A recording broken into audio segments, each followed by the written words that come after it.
From lovely Maple Grove, Minnesota, and 6footmama.com, this is Still Growing with Jennifer Ebling. Still Growing is a gardening podcast dedicated to helping you and your garden grow. Hi there, everyone. Welcome to Still Growing. I'm your host, Jennifer Ebling. I've got another great show for you today. But before we get into it, I want to thank you for joining us and also cover some of the usual housekeeping items before I get started. Don't forget, you can check out the show notes over at 6footmama.com. That's the number 6FTMAMA.com. And you can find the Still Growing podcast in the top menu and then just scroll down to episodes and you'll find today's show there. If you head on over to iTunes, you can give me a review there. You can also get the show there. If you're listening on Stitcher Radio, if you could hit that little thumbs up button down in the corner, I'd greatly appreciate it. All right, so let me share the view from up here this week. It's in a post called Back to Normal. As some of you may have noticed, I don't sound quite like myself, and that's because I've been battling through what started as a head cold in Boston, and that was in late September, and then that became a raging sinus infection by the time we got back home to Minneapolis in early October, and then my asthma got triggered, and then all the coughing led to laryngitis. So I had about a week and a half where I really didn't have much of a voice. And from there, it's been a daily battle to get back to health. But I am so happy to say I'm feeling much better, back to normal, as they say, and I'm resuming my full schedule of daily activities. I still have a little bit of a cough. My voice is still not 100%, but I am so grateful just to be feeling like myself. It's been a huge improvement over just the fatigue and the kind of misery that I've been going through the beginning of October. Well, winter is on its way. We've got our first freeze warning coming for this weekend.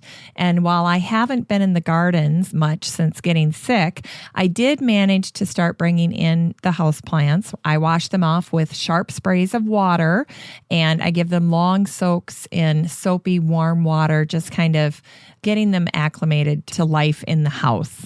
And they all look so fantastic after their summer outdoors, especially the Hoyas, which are my favorite house plant. Many of them were blooming when I was bringing them in the house. So they just look spectacular. And I'm happy to have them back in the house again because I almost get to the point where the majority of my house plants are out during the summer. And for anyone who's been to my home, they know I have a ton of house plants throughout the house. So it's nice to kind of make room for them again and kind of rearrange and dust, which is something my mother does a much better job of than I do. And so if nothing else, bringing in those houseplants gives me another shot at fall cleaning.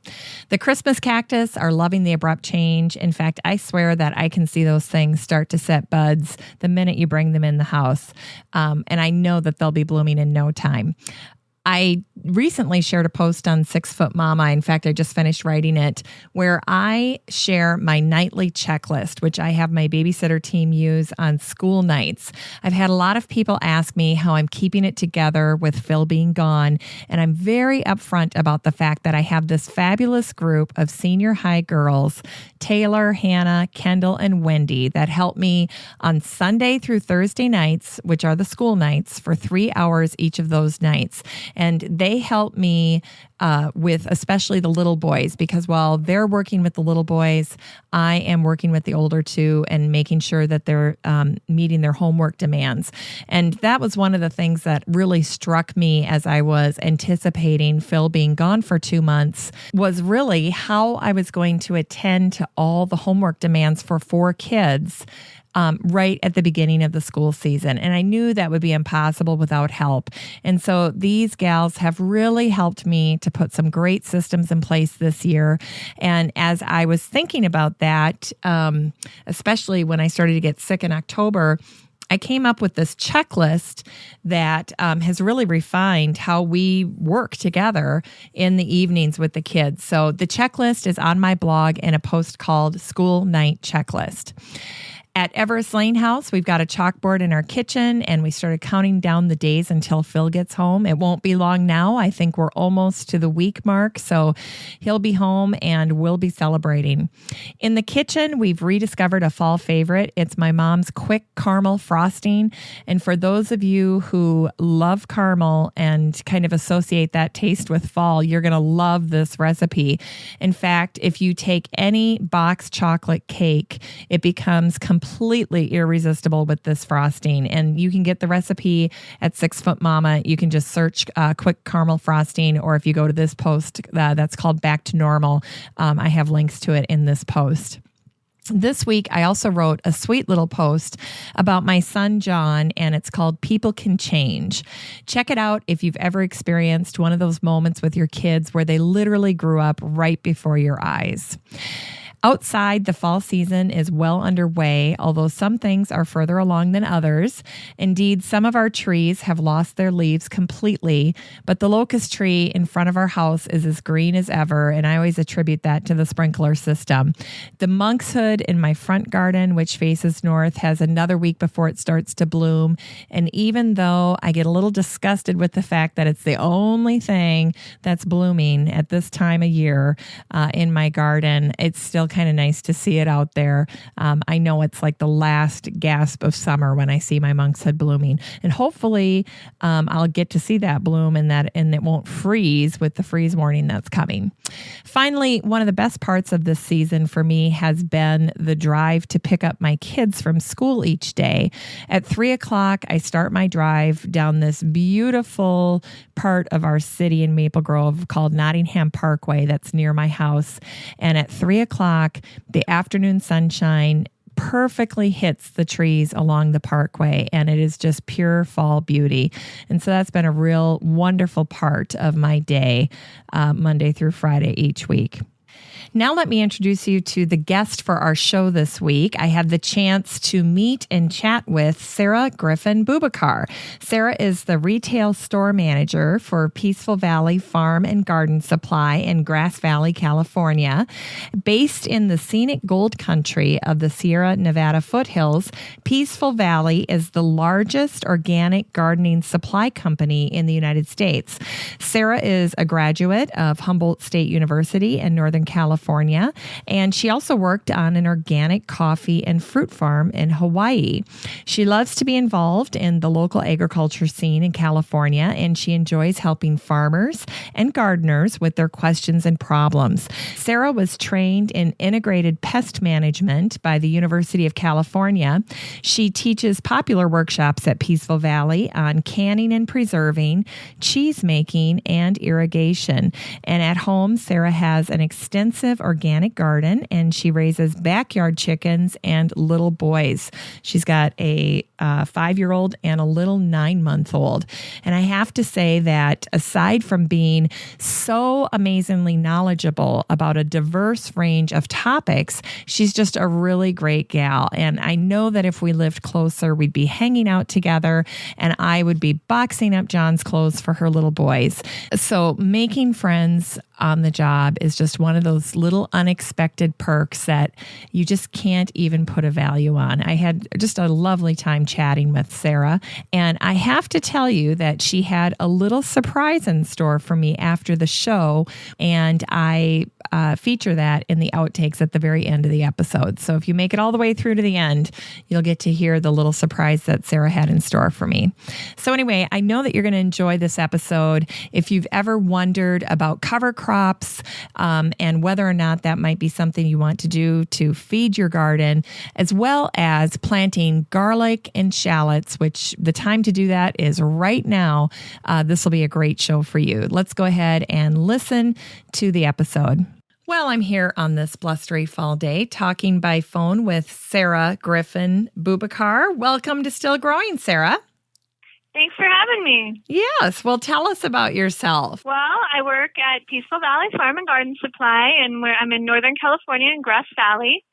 And I've worked here as the manager for about 3 years, and I've been working here for about 5 years total.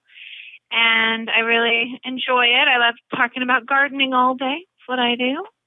I have 2 little boys at home, ages 5 and 9 months, and they like to help me out in the garden too. Now, I love the part of your bio where it says you worked on an organic coffee and fruit farm in Hawaii. That had to be a pinch me moment. It was right after college, and I didn't know what to do, and had a friend who was starting. She was actually kind of revamping an existing farm. So it just was, everything grows so easily in Hawaii with that volcanic soil and the climate. So it was basically weeding and harvesting was what I did. I went surfing every day. So, it's pretty easy life, for sure. Gosh. What was one of your key takeaways there? I mean, you got a chance to work with coffee and fruit in Hawaii. Do you have any lasting impressions of that experience? Well, I will say that a field of coffee, I don't think people realize or remember that coffee is related to gardenias. And so a field of coffee in bloom smells like heaven. They call it Kona snow. Oh my because gosh. The fields will just be all white with these incredibly sweet-smelling flowers, and you drive down the road and stick your head out because it smells so good. Wow. Well, I'm sure it's a far cry from the pathetic little coffee plant I have growing in a terrarium in my kitchen, which I feel like, I have to have it as an ode to all the coffee I drink. Yeah, I grow camellia here. You do? Because I'm a tea drinker. So that's a camellia. Well, there you go. Absolutely. Yeah, of course. Now, Peaceful Valley Farm and Garden Supply has been around since 1976. I won't tell you how old I was in 1976, but I know that you are the store manager there in Grass Valley, California. Can you share the Peaceful Valley story for us, how it began and how it's grown over the years? We started on a little tiny Peaceful Valley Road in Nevada City, California. And it started in a small garage when they sent out a 4-page newsletter to growers. It started kind of as like a cooperative, a way to buy a lot of fertilizer that they could all share. Then the business expanded, and they had a little shed and an outhouse for employees. That was an expansion. And then from there, they started publishing catalogs in 1985. And the business now, we've been in our current building, our current facility since 2005. And we have a 2,500 square foot store and 3,000 square foot offices and a huge warehouse. And we ship all over the country. And I'm in charge of more the local side of our business. So it's good because I get to be face to face with most of my customers, which I like. That's awesome. Now, are some of the founding people still involved in the business? Yeah, actually. Mark Fenton, he was I think he took over around 89 or something like that, because the founder sold the business in 89. He still shops here sometimes. Previous owner works here, and it's nice to have him around. He knows all the ins and outs of the business. That's such a nice legacy to have, isn't it? I love when things start like that. Yeah. Now, you are the store manager there. Give people an idea what a typical day is like for you. Yeah, I've been store manager for about 3 years. My main job is helping customers and helping my staff with any problems that come up. I try to really make sure that customers have a satisfying experience here. I also kind of the one that when somebody brings in a leaf with some disease on it or an insect they can't identify, I have a microscope in my office, and it's my hobby to try and identify insects. And I also do like the soil test analysis, so you can get your soil tested here and then come in and talk to me, or you can call me and talk to me about what fertilizers to add based on your soil test. Oh, that's awesome. Cool. Yeah, I really get into the chemistry of it all, Absolutely. Now, do a lot of people take advantage of that? Oh, yes, definitely. In the spring, I'm extremely busy with that. It's more of like a hobby for me, that I'm really interested in it. And I teach classes on that sometimes too. You and I were talking before the show, and I admire you so much because you have so much expertise in many, many different aspects of life, not just gardening. One of the things that's very intriguing to me is this canning and preserving class that you teach. And I don't know how you're doing that at your age, that you know so much about canning and preserving, and yet you do. Tell us just kind of the cliff notes on how that all started and a 1-minute elevator elevator pitch on why folks should can and preserve.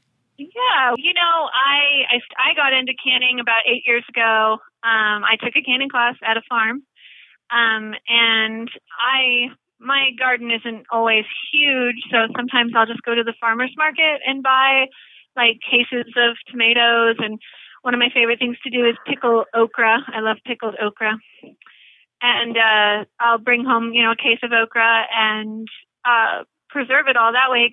Canning is really easy. You have to be careful. It is, could be dangerous if you're not careful and if you don't do it right. So following a recipe is really key with canning. But I also do like dehydrating.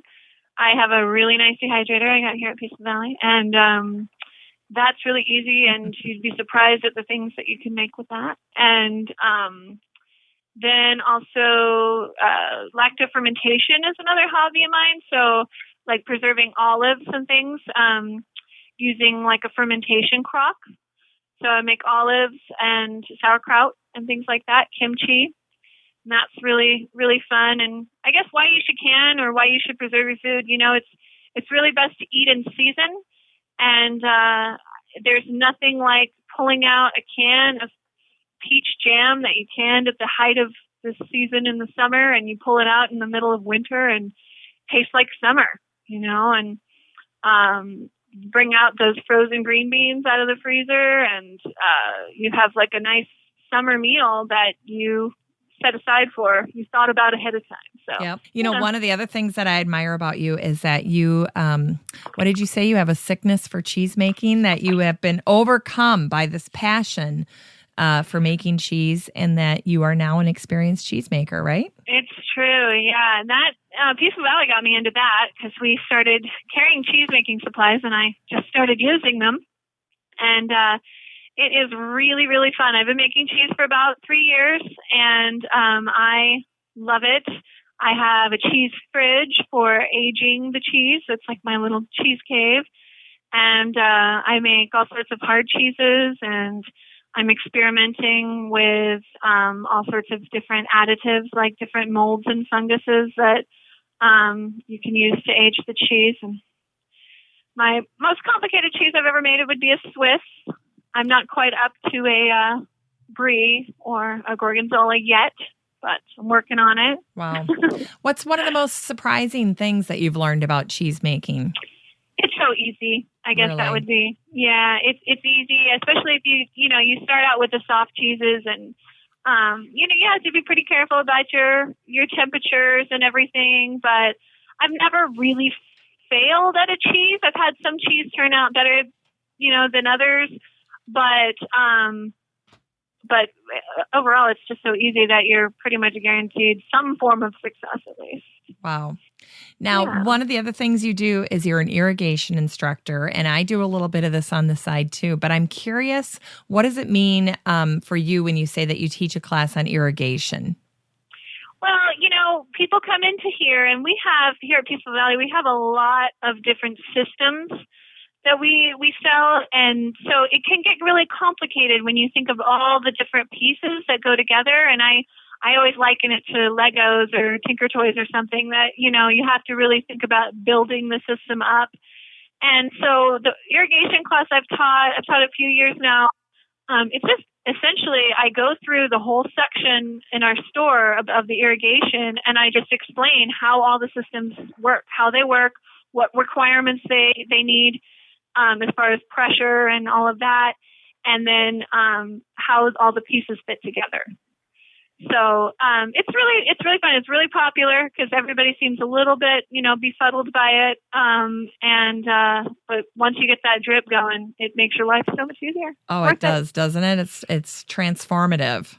Yeah. Yeah. And it is a lot easier too than what people think, I think, when they start getting into it. It's the pieces are so widely available now that almost anybody can do it. So but today we're here to talk about a couple of areas of interest to gardeners. The first is cover crops. Why don't you introduce our audience to the concept of a cover crop? Well, a cover crop is it's a crop that's grown for the protection and enrichment of the soil. So basically, they're definitely the cheapest and the best way to improve your soil. Since growing food crops organically requires, it relies a lot on the health of the soil for success, whereas chemical agriculture doesn't. You rely on the chemical inputs for success in your crops. Organic gardening, organic farming, you build up the soil over time, and it's the soil that feeds the plant, not the fertilizer. So cover cropping is an essential component of organic farming and gardening because it builds up that soil. What's people's reaction when they first hear about this concept? I mean, I know you teach the class, and I know you've introduced this concept to a lot of people. What's their reaction when they hear about this? Well, it's great because people tend to like it because it's such a passive thing. You plant it. If you plant it in the winter, you often don't even really have to water. You have to watch it and water it if there's a dry spell, but you don't really have to water it. It does all the work for you. While your beds are sleeping, they're also building and growing and working for you, and with very little maintenance. So I think people are usually they come on board. Yeah. And they really do help the soil. They're an essential soil amendment. And as you mentioned, they're a great way to winterize your gardens. When is the ideal time to start planting cover crops? Is now a good time? Yeah, it depends on where you live. Now could be a little late if you're in a colder climate. You do want to, I'd say maybe September would be ideal if you're colder. In the warmer parts of the U.S., then you definitely still could. You can also plant them in the spring for a summer cover crop. Okay. And there's different crops that grow, in either season. So it just kind of depends. You want to basically plant your cover crop as soon as you pull out whatever was in there before. So as soon as you pull your last tomato and then you pull the plant up, put it in the compost pile or wherever, then you want to plant your cover crop. So as soon as the land's available. When you're scattering cover crop seed, obviously there's no need for neat rows. You can just disperse it by hand. But would you recommend maybe a little heavier application to make up for some that might be picked up by birds or other critters? Yeah, you definitely can. The application rates that we recommend, like on our website and in the catalog, already are a little heavier. And these things, especially the legumes, they thrive even in poor soils, and so they will spread and grow pretty rapidly. But for birds, you definitely want to cover the seed with something, whether it be just a very light layer of compost or a very thin layer of straw or something, and that just kind of confuses the birds and keeps it from being bird food, basically. Sure. So. And it also protects the seed if it's a little colder or whatever. Oh, yes, of course. Now, when Margaret Roach wrote about cover crops back in 2009, she titled her post, "Feeding the Soil That Feeds Me." And I just loved that. I thought that was a great way of thinking about cover crops. And that really is the point of cover crops. And yet there are also other advantages that I know that you can share with our listeners. Can you share some of the main benefits of cover crops for gardeners who have not tried this technique? Yeah, well, what I always point out to people is that the two most expensive additions to your garden in the spring, so fertilizer additions in the spring, are nitrogen and organic matter. So all that manure or compost that you're adding to the garden is expensive, and so is nitrogen. Whether you use feather meal or blood meal or whatever you use, that's the most expensive part. All the potassium, phosphorus, that's not the expensive part. It's the nitrogen and the organic matter. So by planting cover crops, you're fixing nitrogen. So you're adding nitrogen and organic matter all in one fell swoop with just the price of the seed. So that, I think, if nothing else, that would be the key part of why you would plant cover crops. At the same time that you're fixing nitrogen and adding organic matter, you're suppressing weeds. So that means, less having to deal with that in the spring. And you're putting in plants that are easier to deal with in the spring than some weeds with a big taproot or something. You're improving the soil health and increasing biology. Earthworms love cover crops. So you're increasing all of that. You're reducing erosion. Yes. That's really key. Especially areas with heavy winter rains, that's a real big issue. It can help with certain pest problems. So one thing that comes to mind is nematodes. And there are certain cover crops that you can plant that will kill nematodes. In the cool season, that would be like rape or canola or oilseed radish. Okay. In the warm season, it's like sesame is a good one. So they're nematocidal. So you grow them and then you chop them up and you till them in. And as they break down, they give off a chemical that'll kill nematodes. So that's a really good thing. It's a real easy and inexpensive and very effective way to control nematodes. They help with crop rotation. So your organic gardener listeners know that crop rotation is another key component to organic gardening. Yep. And by planting a cover crop, you kind of build in, a crop rotation, which is good. Yeah. And sorry. That's a great point. I was just going to say, because for folks that are really struggling, and I know sometimes in the community gardens, if you lose some of those key, crop leaders and you're not sure some of the history in those gardens, that's a great way to kind of help get some nutrients back in the soil, but also some time in between some of those crops. So that's absolutely, great. yeah. And all the benefits that go with it. So the only other thing I was going to mention is that it also provides habitat for natural enemies. So all of your beneficial insects, they have somewhere to be so that they stick around for when the spring comes and you have a pest problem. Now, you and I were going to touch a little bit on cool season, warm season crops, because I know that buckwheat is an effective cover crop because it can really help suppress weeds along with many others. And choosing the right cover crop really depends on a number of factors. What are some of the things that you would suggest gardeners consider before purchasing a cover crop? Yeah, great. Well, do you want to really think about what you want to do with the soil before, after you're done cover cropping. So if it's a veggie garden, then when are you going to plant that veggie garden? If it's an orchard, are you just building up the soil to prepare for an orchard, or do you have the orchard already in place? Or, you really want to think about what the goal is. And then what cover crop you choose will help you get to that goal.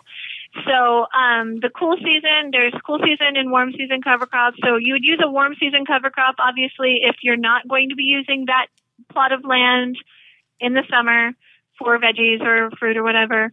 So buckwheat is a great one. It grows really rapidly, puts out a ton of organic matter. Real easy to till in, has lovely little white flowers for, beneficial insects. They love it. I like to plant a mix of buckwheat and cowpeas because buckwheat is not a legume, so they don't actually fix nitrogen. So you add the cowpeas so that it fixes nitrogen and adds the organic matter. Another really good warm season cover crop is black-eyed peas. They're really easy to grow and they're a really pretty plant. Mm-hmm. And so maybe just in your garden, if you have an area that you're not quite ready, the soil is not as great as you want it to be, it's not quite ready for tilling, then you could plant a cover crop there and build up the soil until you're ready. Do you have some personal favorites, some cover crops that you particularly enjoy? Well, I love planting the black-eyed peas. That's a good one. We sell our soil builder mix, which is our most popular one, and for good reason. It's a really good mix of oats and legumes. Okay. And so it has bell beans, which are related to fava beans, but not as tasty because they're not grown for a delicious bean. They're grown for the cover crop value of it. And then biomaster peas, again called biomaster peas because they put out a lot of biomass, not because they're a delicious pea. Okay. Also vetches. So these are all cool season. Also, I'll mention. So vetch is a cool season legume that has pretty purple flowers and kind of grows in a vine. And then when you mix all those with the oats, like in the soil builder mix, the oats grow up straight and tall and work as like a scaffolding for the beans and peas and vetch to climb up.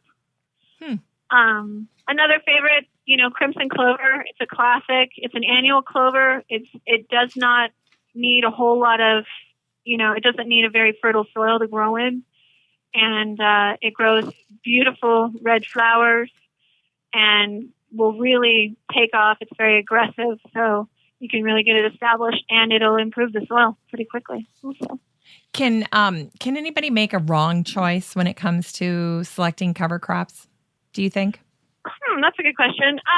Yeah, I guess so. You could plant the wrong thing at the wrong time. I have a lot of people who come in at the end of the summer and want to plant buckwheat, and it just won't really have time to get established. I have people who come in November and want to plant a cover crop, and it's not really the right time. Yes. If you're a little late.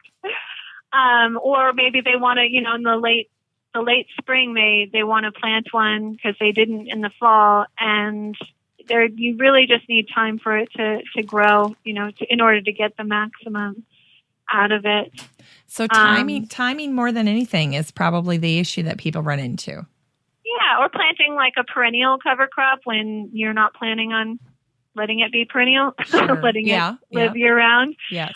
Because, there's benefits to a perennial, but they don't get established as quickly as annuals, and so you're probably better off just planting an annual. Mm-hmm. Now, is there a cover crop that you feel is underappreciated or lesser known by everyday gardeners?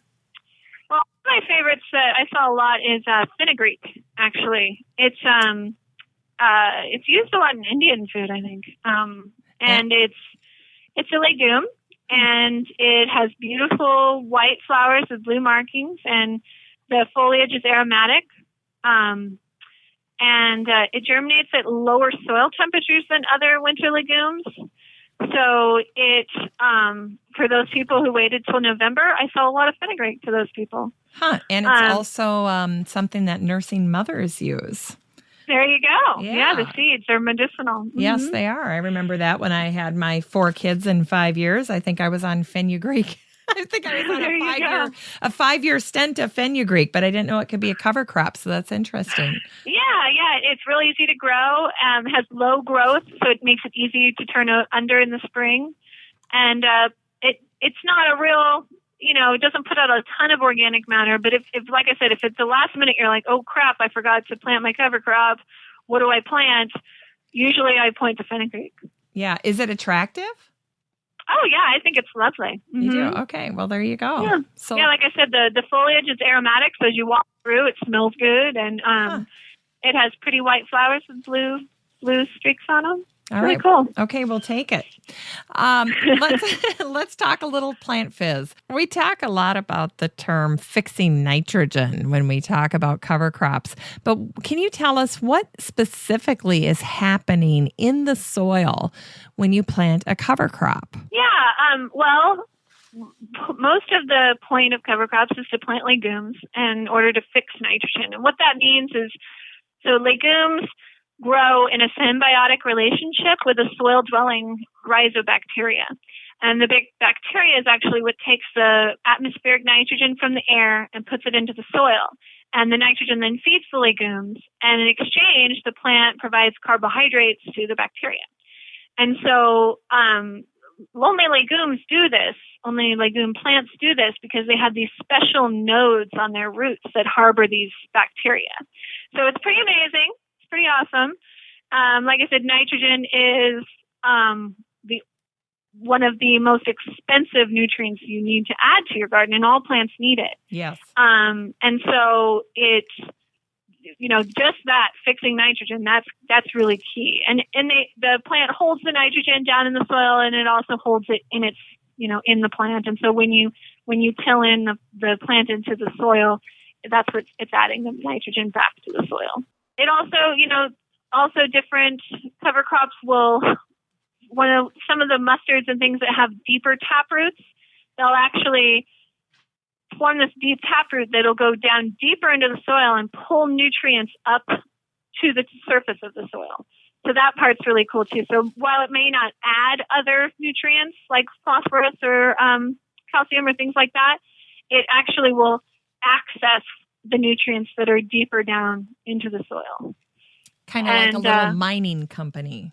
Exactly. Yeah. So that's really cool. And, and just the organic matter, like that's nothing to scoff at. The organic matter by having a healthy soil environment, then that's making all of the fertilizers and anything that you put into the soil, it's making all of that much more available to the plant. You know, the more biology you have, the more earthworms you have, the more your soil is alive and you know, diverse, then the better it's going to do as far as taking up all the nutrients. Now, once the cover crops are sown, do you like to cover the seed with straw or row covers to warm the beds? Either way, you know, it kind of depends on where you live. If you live in a really cold climate, you might want to try row covers. Hopefully you're planting something that will do fine in your area and you're starting it soon enough. So if you live in a really cold environment, you might want to start earlier, like in early September, with a cover crop that can handle the cold, handle the snow, such as cereal rye and hairy vetch. That's a really good mix for cold areas. And once they get established, they'll stay alive even under a blanket of snow. Really? You know, so they'll still be doing that. If you don't let them, if you just throw out the seed and then it snows right away, they're not gonna do anything. Yeah. But if you give them a chance to get established first, then they'll do what you want them to do. And, you know, they'll grow slowly over the course of the winter. And then as soon as it starts getting warm, they'll just take off like crazy. Now, are there cover crops that you like to leave up even in the summer, like the perennial cover crops? Right, yeah. So we sell lots of perennial, especially clovers. Clover is a really great, I mentioned the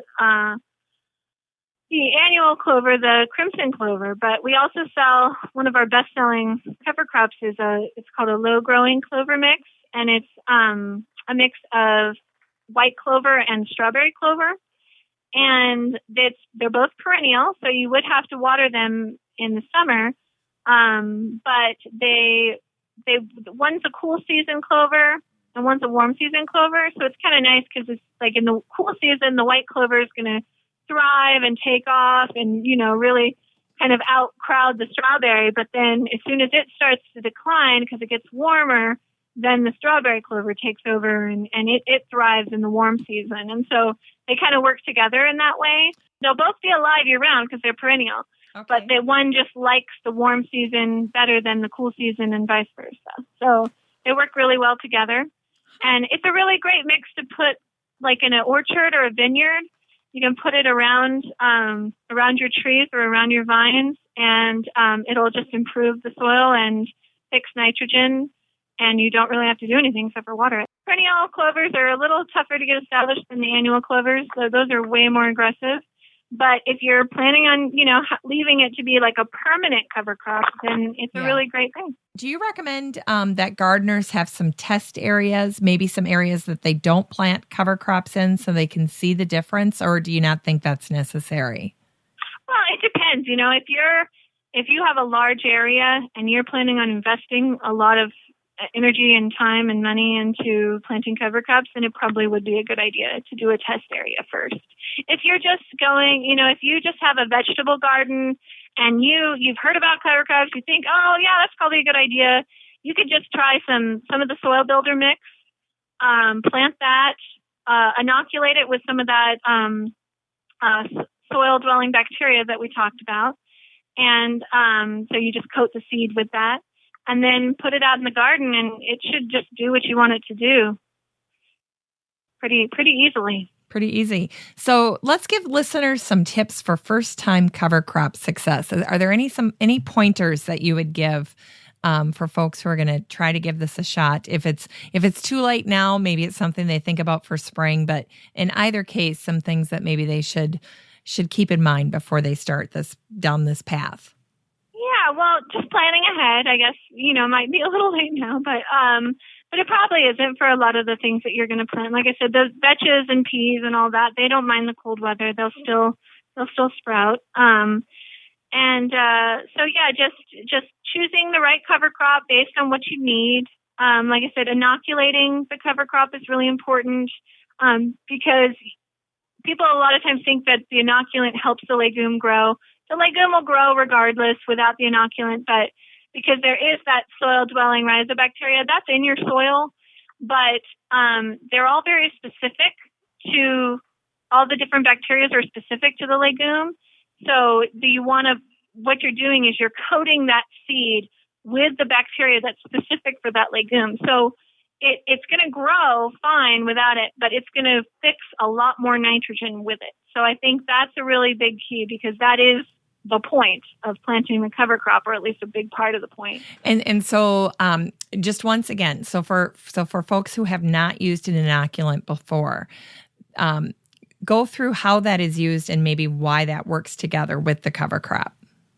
Yeah, so it's really simple. We sell the inoculants. You want to make sure that you buy an inoculant for that specific legume. So we sell a pea vetch mix with the soil builder mix, and that works for those particular legumes. That's the right bacteria for them. There's most of the clover seed that you buy is pre-inoculated. So you might, when you get it, you might look at it and it's got like a gray coating to it. That's the inoculant. So you don't have to do anything with that. You just spread that. It's already pre-inoculated. Oh, okay. All right. Yeah. But the soil builder mix, you're going to put a little bit of water or maybe milk. I like to use milk because it gives a little bit of sugar for the bacteria too, and it makes them get activated a little sooner. And you just put a tiny bit of milk on the seed, maybe put the seed in a bucket, put a little bit of milk in there to get it just a little bit damp. And then the inoculant's in a very fine powder, and you sprinkle the powder over the seed. And then you can spread the seed coated with the bacteria. And it's definitely recommended, especially if you've never cover cropped before, yes, or if you've never inoculated before. Once you kind of get a colony of those particular bacteria going, then you don't have to inoculate every year. Okay. When spring comes then, what are some of your methods for dealing with cover crops? So they've grown all year, or they've done their work, and then what do you do? What are the next steps when spring hits? You have some choices. You definitely want to wait to cut the cover crop until the cover crop is half in bloom. If you cut it sooner, then you won't get the maximum benefits of the cover crop. You won't get the maximum amount of nitrogen, the maximum amount of organic matter. So you want to cut it when it's half in bloom. So once you just start to notice that it's flowering. If you harvest it too late, and it's not half in bloom but fully in bloom, then some seeds will develop. And if you allow your cover crop to develop seeds, the beans or the peas, then you're not maximizing the benefits, because the seeds can become a weed. And not to mention that the plant then has used up some of that nitrogen that it was fixing to make the seed. So the plant composition has changed. So a lot of times once they start to make seeds, they're woodier because the carbon to nitrogen ratio is off. Yes. So really you want to cut the plant. It's going to be easier to cut. You're going to get maximum nitrogen and maximum organic matter if you do it when the cover crop is just starting to bloom. Just starting to bloom. So would you say within a week of that initial bloom would be the ideal time then? Typically, yeah. Okay. Mm-hmm. It kind of depends on what the crop is, but yeah, that makes sense. Okay. Awesome. And then you have some options. You can cut the cover crop and let it lay where it is. If you're kind of doing the lasagna gardening style. Yes. But you will lose some of the nitrogen back to the atmosphere if you do it that way. Because as it breaks down, it's breaking down just in the air, and so the nitrogen just goes back to the air. So you can also cut it and put the green manure in your compost pile. Okay. And do it that way. An advantage of that is that you'll be adding finished compost to your garden, which is good, rather than the green manure, which is pretty raw. Okay. A disadvantage is that you have to cut it, put it in the compost pile, and then put it back, Yes. which that's a lot more work. Yes. What I do and what I think the easiest and the best way is to cut the cover crop and till it into the soil, and then that way you maximize the nitrogen retention. And I like to cut it a bunch like to cut it up into smaller pieces as much as possible before I do it. So I usually take my weed whacker and I whack the top, whack the next layer, whack the next layer, whack the next layer, so that it's in smaller pieces. It breaks down faster if you do it that way. Yes, the haircut method. Exactly. Yep. Yeah. And then you're going to till it in, and you're going to wait at least 3 weeks until planting. That all depends on the weather and what the carbon to nitrogen ratio and all that. But I say just at least 3 weeks to give the green manure a chance to break down. You can put a soil thermometer in there, and if it's real hot down there, then it's not done breaking down. Yes. If it's nice and cool, then it's probably done. Yes. So, yep. if you try to plant right into it, then you'll just fry your seeds. There's so much to it, and really cover crops are just a key part to organic gardening. It can be as simple or as complicated as you want. Yes. And it can really benefit you in so many different ways. So if you you feel free to call me or, contact Peaceful Valley if you really have an issue or have, something that you want to solve using a cover crop. You probably can. It's pretty diverse there. So let's switch gears now and let's chat about your other topic, which is growing organic garlic and shallots. And I think most folks are familiar with at least what garlic is, but how do you describe a shallot to newbie gardeners or to cooks who aren't familiar with it? Because they're sweeter than onions, right? Yeah, they just have a milder, more delicate flavor. They're similar to onions in their flavor, but they're a little bit smaller. They look a lot like an onion, but they grow more like garlic in that they grow in sections, like in cloves, more like garlic. And they grow really shallowly. So when you plant them, you plant them so that the tip, unlike garlic, which you're going to plant, a couple inches below the soil surface, shallots you're going to plant right and level with the soil surface. Yes. And then they grow that way. So they're really easy, they're really fun, and they're very delicious. They are delicious. You and I were chatting, and I know my kids prefer when I cook with shallots over onions, again, just because it's a little sweeter, milder flavor. So I know that Peaceful Valley offers the French red shallot to customers. Tell us a little bit about this French red. Again, it's red, and it has a nice shiny red cover, and then you peel it away, and it has purple flesh, kind of like a very small purple onion. Okay. And it's nice and sweet, and it's used in traditional French cooking. I like it for salad dressings a lot of the time because it has a nice milder flavor. Oui, oui. Is it a very big shallot? Well, it's as big as you can grow it, of course. Okay. It's not as big as an onion. Okay. No. Yeah. Would you say it's kind of a standard size or just to give people an idea? Okay, awesome. Well, I recently interviewed Deborah Madison, and these vegetables, garlics and shallots, used to be included in the Liliaceae family, but they're now part of the Amaryllis family, basically. And one thing, and one thing that sets these plants apart is that they're monocots, which means they send up a single shoot from a bulb rather than two leaves, or dicots, which most plants do. And the flowers are edible too. And I know you and I were talking because you sell all kinds of alliums at Peaceful Valley, but gardeners are very passionate about alliums, aren't they? Yeah. Well, some of my favorite edible flowers are alliums. I really like the chive flowers, and they grow these purple puffball flowers that you can put into your salads. And those are really pretty and tasty. Can taste like a mild onion flavor. Yep. And then there's the big alliums. What did you call those again? Purple. They're the giant purple. Yes, the big flowers. The globe allium or the big giant globe allium. Yes. Yeah. Those are cool. Yes, which I'm partial to.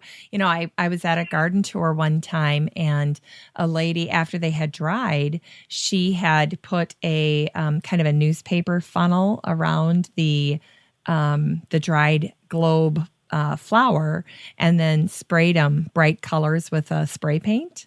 Oh, cool. Yeah, to kind of give that illusion, that they were still blooming. But it was, I like to see them dried in the garden still, or I'll pop them off and put them in an arrangement. But, I by never thought of golly, spray painting them. I'm telling you, those babies will stand all summer long. I mean, it really isn't until about August that they might get whacked with a football or something around here, and then and then they're kind of falling over. But I mean, dang, they stand up a long time, don't they? Yeah, no, they're lovely. Yeah. Now, shallots and garlic form clusters of bulbs, and thus they're known as multiplier onions. And there are many varieties of garlic, but there's only two basic kinds, hard neck and soft neck. What can you tell us about these different kinds of garlic, the advantages and disadvantages to both? Well, first of all, I don't know if all your listeners realize how you plant garlic. And basically, you get a head of garlic and you separate it into cloves, and you're going to plant one clove with the blunt end down. And that one clove will then form one head of garlic. So when they say garlic seed, they don't mean little seeds that come in a seed packet. They mean an actual head of garlic. Yes. And one clove will form one head. So it's funny how many people don't know that. But same with shallots. Shallots come in a cluster, and you just break apart one clove off that cluster and plant that, and it should make its own new cluster. There are two basic kinds of garlic and lots of subcategories therein. The hard neck garlics are more gourmet, so they're not necessarily the garlic that you can find in the store. Mm-hmm. They don't keep as well because their skins are really easy to peel off, so they don't keep quite as long. They dry out faster than a soft neck garlic. But their flavors are a lot more complex. They're a lot spicier. They're really delicious. Mm-hmm. And you get a lot of diversity in color and shape and flavor when it comes to the hard neck garlics. They have a hard scape in the middle. So a lot of the soft neck garlics that you've bought in the store, you have the big cloves on the outside of the head, and then on the inside there's all these little tiny cloves that can be a pain in the butt. Hard neck garlic don't have that. They have one hard scape in the middle. So that's how you can tell the difference pretty easily. The soft neck garlics, though, while they might not have as complex flavors, the benefits of those is that they do keep a lot longer, and you can, because their necks are soft, obviously, you can braid them and to make really sweet little garlic braids. So personally, I always grow a hard neck and a soft neck. And I braid my soft neck and keep it. I hang it up in the kitchen and just keep it for when I'm done with the hard neck.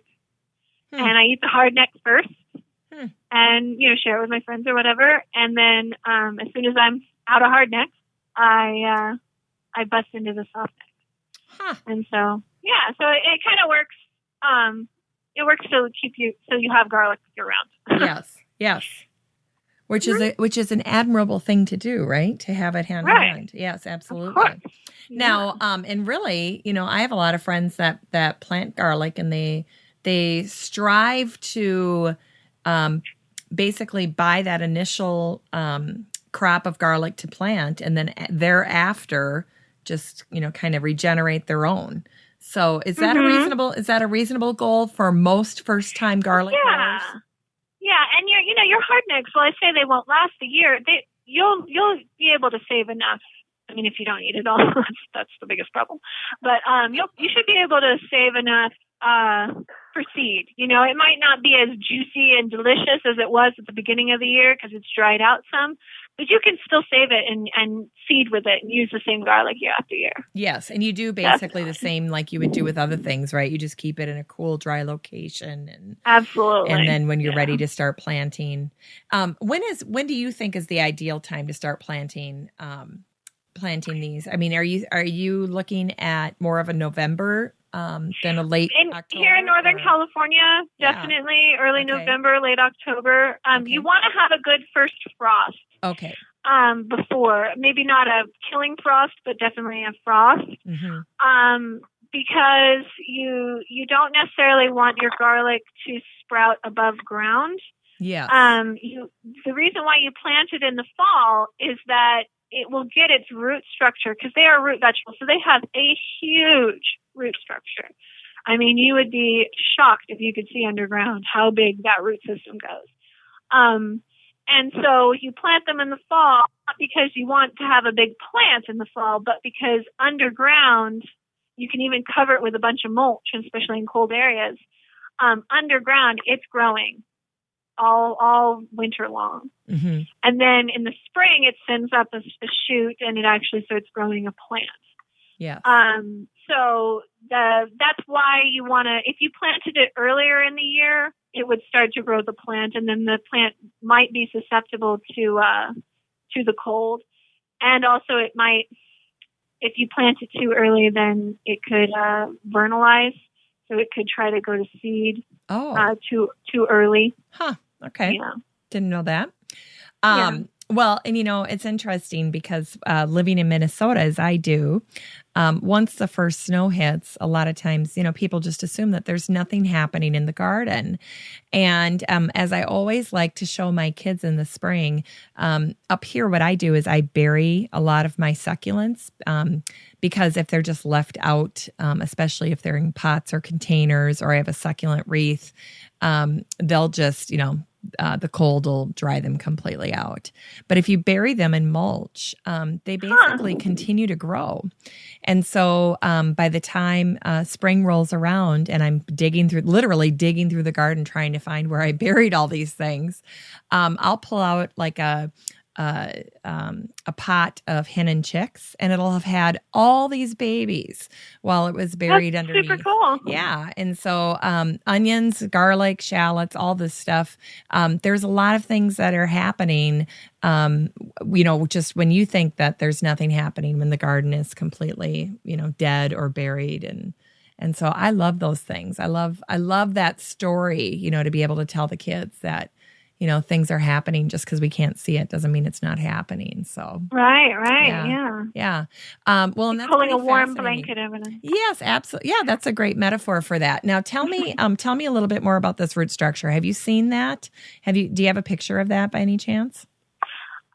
Well, there's this really cool book that we sell called Roots Demystified, okay, and it has charts and diagrams of all of these different plants and vegetables that you grow in your garden, and what the root structure looks like, and on a graph so you can see how huge it is. Yeah. And it's really amazing, like things you wouldn't even think of, or things that you would think would have a bigger root system than they do. It's really cool. It's a really good book. You should check it out. I will check it out.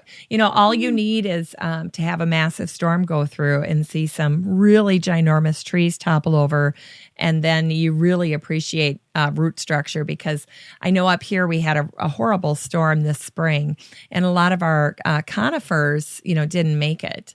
And what's so surprising is how limited the root structure is on these ginormous evergreens, because there's just not that much to it. And so when they pull the whole ground up and you can see, it's just, you would just expect that these ginormous trees have, roots that go to almost the center of the earth, and that's just not the case. So but the hardwoods do. The hardwoods have those huge big root structure. Yes. I bet that's something to see, isn't that? Or do they, maybe they don't even go over in storms. I don't know. Well, when I grew up in Georgia, and one of my childhood memories is watching a tornado rip an oak tree out of the ground. What was that like? It sounded like a freight train, that's for sure.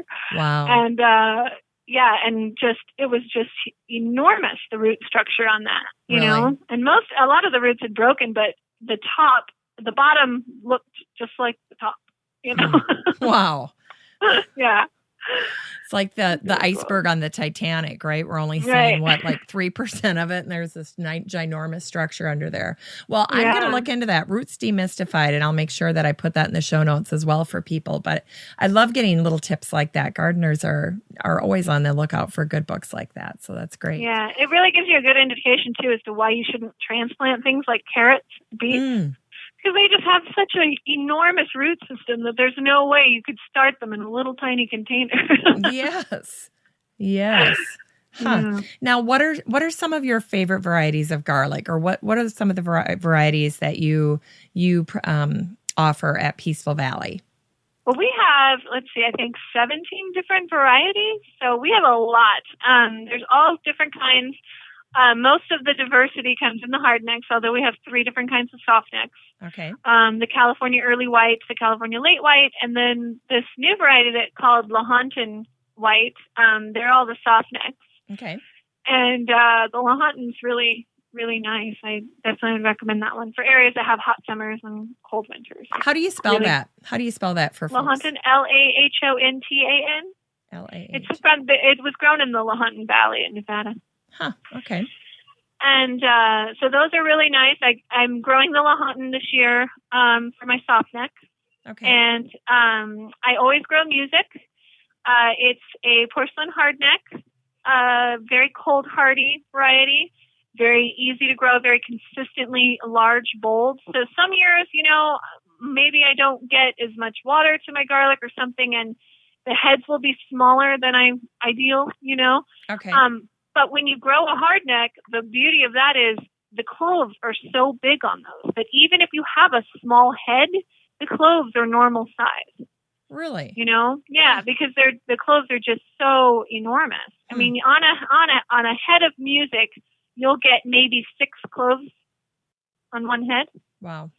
Because they're so big. And that's like a normal size head of garlic, but big cloves, So, it's really tasty and has a nice pink tinge to it, to the clove skins, and it stores a little better than some other hard necks. So I definitely like music. Another one that I grew last year that I really liked and I'm eating this year is the purple Italian. It's a real Campbell hard neck, and it's just a pretty classic Italian garlic. It has nice purple stripes on it, so it's kind of fun looking. And it has a really nice, pungent yet sweet flavor to it. Yeah, I mean, they're all really good. We have one called Bogatir that is supposed to be the spiciest of the garlic. We have one called Georgian Fire. That's really spicy and nice full flavor. Wow. I like a little more of the sweet one. Okay, I'm sorry about that. Tell me, what's your best seller in the hard neck category? Yeah, definitely the music. We lowered the price on the music just to, make up for that because it is one of our best sellers. So, it's definitely everybody comes in looking for it, and it's really pretty too. Really? I mean, you want to grow it when you see it. That's awesome, and it is hardy in the northern climates or in the colder climates. Oh, absolutely. Any of the hard necks also would be a lot hardier than the soft necks. Okay. Also. Another bonus to that. Now, young garlic that is harvested in the spring is known as wet garlic. It looks like a leek. It has a mild flavor. Either way, no matter when you harvest, when should gardeners be sowing these seeds? Because the time to plant is in the fall. So I know you mentioned after the first frost, but are there any other guidelines? So like where you should plant it, how deep you should plant it, any particular timing? Like, can you be too late to plant garlic? You can, but I think you should probably still give it a try. I don't know, in areas in winter colder zones like Minnesota, you might, your ground actually freezes. I'm in Northern California. My ground never freezes.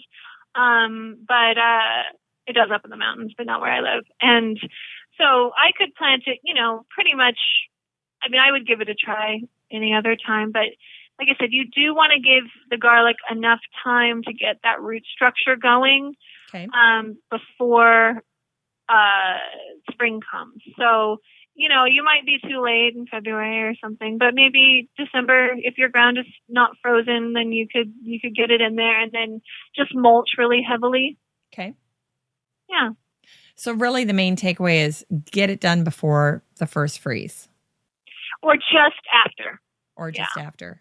Okay. And how deep should you plant it? Is it like planting a bulb? It is. Yeah. You don't want to plant it too deep. I'd say 2 to 3 inches at the most. Okay. Like I said, a shallot's a little different. They like to be planted right at the soil surface, but garlic, you want to go about 2 inches down. Okay. And, Yeah, and if you're in a colder climate, you can go a little further down, or you can cover it with a big, heavy layer of mulch, just because you do not want the garlic to freeze. It would just rot then. Okay. Now, are there any special soil requirements for growing garlic or shallots? Yeah, you want to have your pH between 6 and 6.8, somewhere around there. You want it to be fertile and well-drained soil. You want it to have, a loose composition, definitely high in organic matter, but compost that's fully broken down. You want to add, only fully broken down compost. And you definitely want to add phosphorus would be a good idea, as they are a root vegetable. Phosphorus is the main nutrient for root growth. So you want to make sure you have lots of phosphorus. I know a lot of years I talked to people about why their garlic didn't necessarily get so big, and a lot of it has to do with a phosphorus deficiency. So phosphorus, bone meal, soft rock phosphate, things like that would be good to use at the same time. Phosphorus is one of those nutrients you want to get in the root zone. So just like when you're planting bulbs, you want to add some bone meal. Same thing when you're planting garlic. Now, it's important to keep weeds away, isn't it? Because, again, that giant root structure, it does not like to compete. Yes. So mulch will help with the weeds. But also, that's one of the main jobs. I mean, garlic is so easy to grow. You can almost plant it and forget it. But you do want to water it, and you do want to weed it. By the way, neither garlic or shallots should be refrigerated, and they should be stored where air can move freely about them. What is your method for harvesting them, and how do you know when garlic is ready to pull? That's a good question. So your garlic will, like I said, it'll put up a sprout in the early spring, and it'll grow pretty rapidly. It'll start to send up a scape, which is the beginning of a flower. And you're going to want to cut that off as soon as you see it. You'll notice it's like a little curly Q at the top with a little tip on it. And you can cut those off. And, you can. I love pickled garlic scapes. I put them in stir fries. They have a lovely, delicate, rather gourmet flavor. Totally recommend them. Okay. A lot of the fancier restaurants around in the spring, they'll be using garlic scapes in their cuisine usually. Okay. And then you'll continue to water them. You're also going to give them a good boost of nitrogen at that point in the spring when they're starting to put up the green growth. You want to give them some blood meal or something like that. And then they'll put out the scape, and then they'll continue to grow, and they'll grow, and you'll continue to water them. And then eventually you'll notice right around, maybe it depends on where you live, but maybe June, maybe early July, you'll notice that the plant starts to die, and it doesn't matter how much you water it, or maybe it just continues to die. And that's a good thing.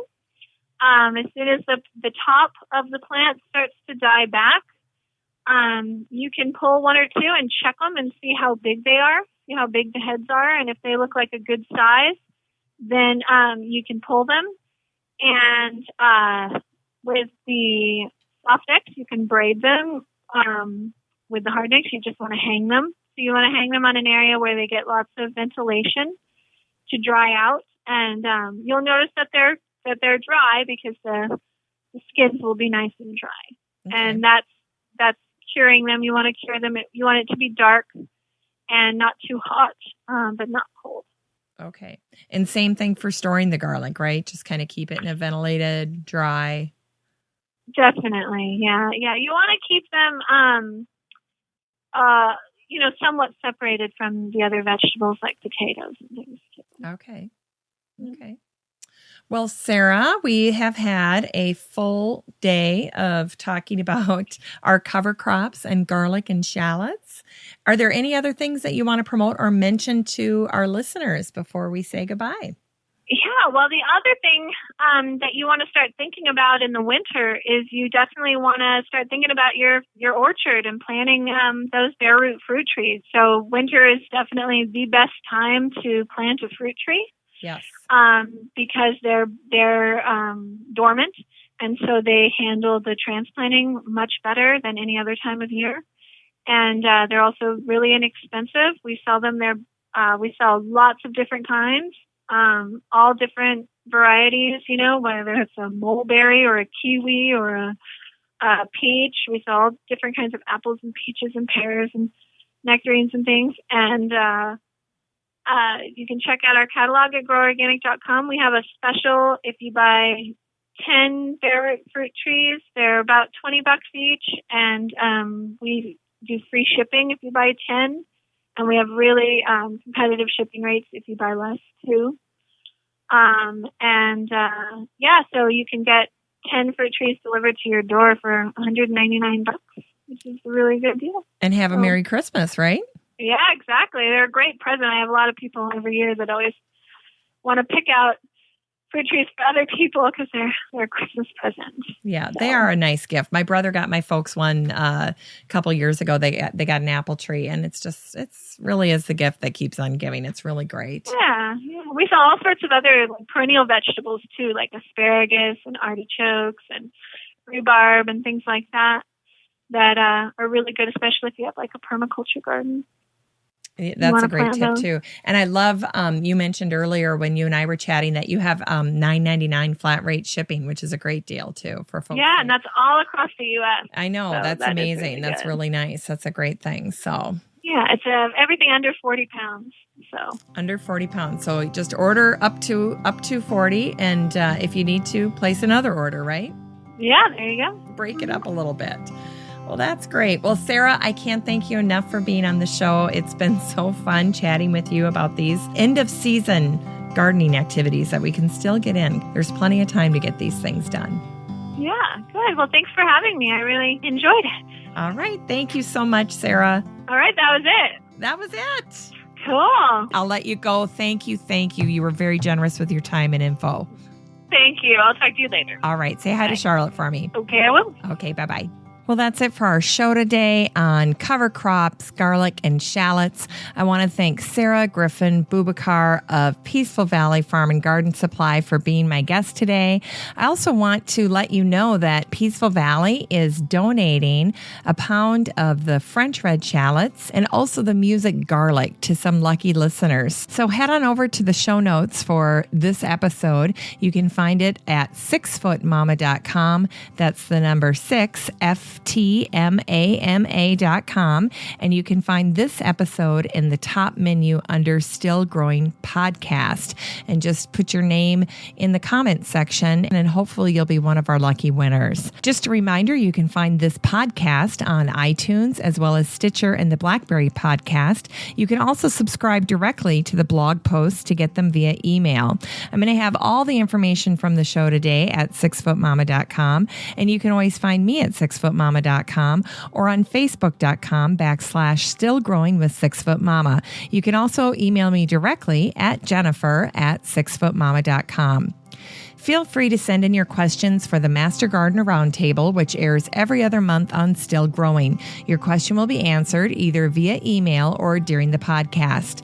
Still Growing with Jennifer Ebling is a 6footmama.com production made in lovely Maple Grove, Minnesota. Still Growing is an hour-long weekly gardening podcast dedicated to helping you and your garden grow. Well, in honor of my lovely conversation with Sarah Griffin-Boubacar around shallots and garlic on the show today, the kids are going to read some poetry about shallots and garlic. And then don't forget, at the very end, there's a clip of my after-show chat with Sarah, and she had a little secret to share with me. It was something that I've never had a guest share with me before, and it's made me chuckle an awful lot this week. Okay, we'll start it off with Will and this quick little saying about shallots and garlic. Yo, Will's in the house. Will, can you read this poem on garlic? Oh, yeah, I get to read garlic poems now. Okay. Here you go, buddy.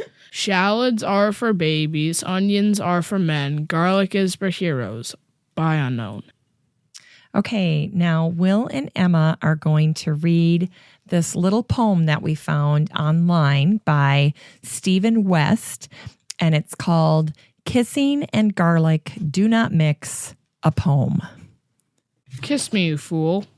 Sorry, that doesn't sound like Will. Let's get it all over the pop filter. Oh no, go away. You have garlic breath today. I'm not kissing you today. I can't. I can be the male voice. No, you can't. But my dear, sweet Emily, I love you so. My garlic breath is not so bad. Please don't say no. Your breath is just awful, and it also smells of prunes. Stay. Your breath is just awful, and it also smells like... Oh no, go away. You have... Oh no, go away. You have garlic... Oh, stop. It hurts me so much, you don't know. I'm just... When it comes to being serious... Say the poem. Oh no. Okay, Emma. Sorry. Okay. No. God, If you- she's gonna hurl. Oh no, go.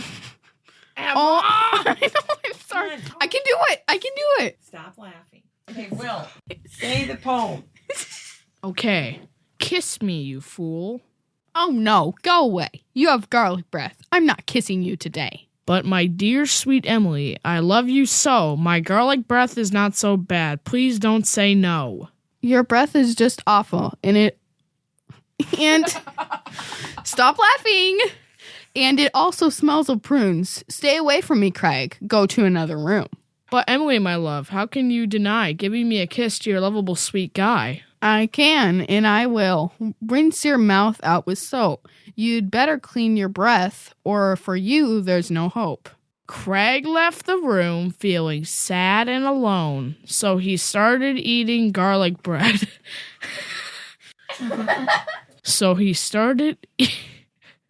I'll do it. No. So he started eating garlic bread. Well, you have to enunciate. So he started eating garlic bread as he said with a groan, "My dear Emily won't kiss me. I really don't know why. I am sitting in this rocking chair ready to cry." Emily came into the room and saw Craig munching on the bread. Get out of my house now. In a few minutes, I'm expecting Ted. I would never say this. I would say, please get out of my house now. Get out of my house now. In a few minutes, I'm expecting Ted. You dumped me for Ted because of my bad breath? Yes, I would, responded Emily, getting that off her chest. I won't be going with a man whose breath smells so bad. Get out of my house now, you despicable cad. Goodbye, Emily. I'm leaving you forever. Oh, by the way, you can think you're so clever. You can have Ted. Go with him if you wish. But there's a newsflash for you. Ted lives with the fish. Yay. Is that it? That's it. So why do you think it's a big deal that Ted lives with fish? Because she thinks everything smells bad and the fish smell bad. Fish smell really bad, don't they? So if she can't handle a little bad breath, what's she going to think of old Ted?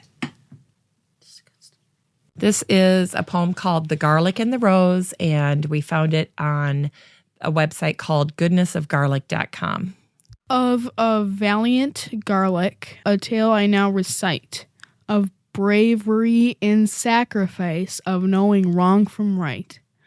The roses stood alone, unprotected from the bugs, who came and munched and gnawed on them, the creepy little thugs. They cried, "Oh, please protect us," but their Anguish was for naught, for the flowers and the shrubs nearby were more concerned with rot. Then came the valiant garlic bulb, the stinker and the stink. The stinker and the rose. Who do you think the stinker is? Garlic? Yeah.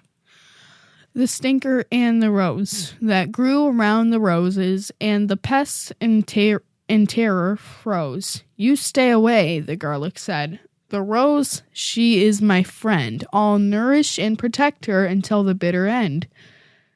They have a saying in garden speak that everyone knows. Roses love garlic, and the garlic loves the rose. By Christina McCann, Forest Grove, BC. That stands for British Columbia. And it stands for British Columbia. Very good. I had an argument with one of my coworkers because I said that shallots were called shallots because you plant them shallowly. And he was like, you're making that up. And I'm like, well, maybe I'm making that up, but doesn't it make sense? Perhaps. Exactly. But you know what? It is a good way to memorize, how to plant them. I love that tip. And I wanted to mention that I am 6'1". Sarah Griffin-Boubacar, I need to meet you face to face. That is just the way it's going to be. And we will be face to face, right? Oh, we won't be looking down on each other. If you're sure. I love it. Sarah, now listen, you can't just drop that bomb on me at the end of the show. I meant to tell you that because I noticed your blog name. Oh my gosh, I love you now.